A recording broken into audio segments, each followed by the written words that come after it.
मी सुद्धा अकॅडमीत गेले म्हणूनच मी भरती झाले. अरे तेच म्हणतो ना मी, इथं 90 प्यायला पैसा नाही आणि तुझं काय चालली होतस? तुम्ही का बसाव? अहो काकी तुम्ही त्याला भरती तर करा, बाकीचा पुढचा आपण बघूया. बरं बाई.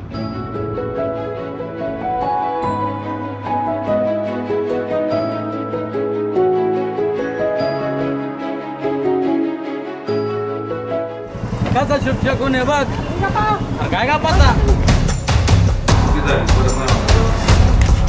सूर्यवंशी पुष्कर. Yes sir.